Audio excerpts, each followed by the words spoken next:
interesting how they could be staying there waiting quietly to see any movement. And maybe by two, I don't know, that would help them when they prey for food, and they may choose a bigger prey and combine forces because they are two together, unlike going for small, reptiles or small rodents they go for.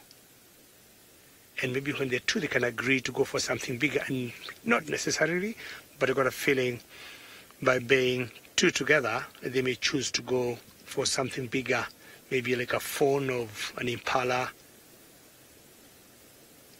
or a young one of a nyala, for example.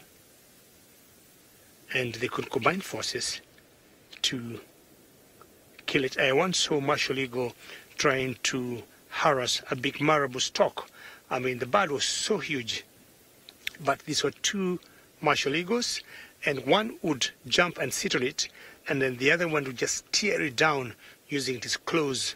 So once the marabou stock would try to stand up, you see, they got very long legs. The other one would just like triple it and bring it down. One would bring it on the head, would lie on the head of it, on the head, and then the other one would just try and tear it from the tummy, which could be something very interesting if I could see these African hawk eagles do the same, combined forces, which is quite unusual, and they try and bring a prey down. All right, rather quiet African hawk eagles, but good to see two together, which I have not seen for some time. And let's move to Ralph, who have something that loves to drink water.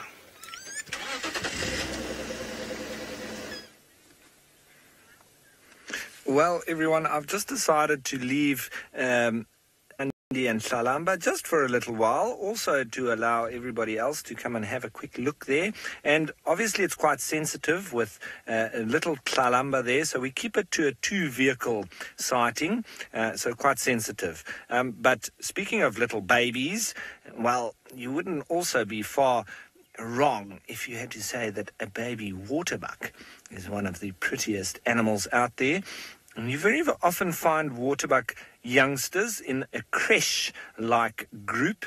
The adults often group them together and leave some of the younger females to look after them. And it really is like a creche, because you can have 20, even 30 youngsters, all of the same age, all in a big group, just with 1 or 2 females looking after them, while the rest of them all go off and graze and then return later, especially in the evening, and then all group and band together again.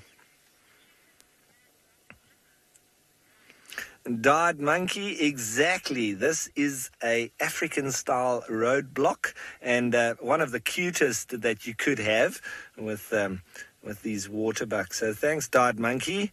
That's a very nice comment that you've sent through. Well, I've had elephant roadblocks and lion roadblocks. It's been a while since I've had a young waterbuck roadblock. I'm getting tongue-tied with all this block.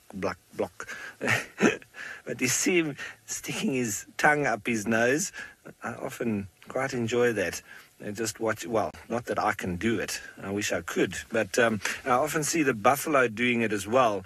But their tongue sort of stays up their nostril for quite a lot longer, and it's quite fascinating. Giraffe also, with their very long tongues as well, very often goes right up their nostril, and I think it's just itchy, and the flies and things also get in their nose. Oh, there's Pumbaa coming in the background, saying hello. At least he's come to us for a change. Oh, there we go. It never lasts long, does it? The piggies. There was Pumbaa in the back. Tawny, to answer your question, I would say that these are literally only a couple of months old. So I would say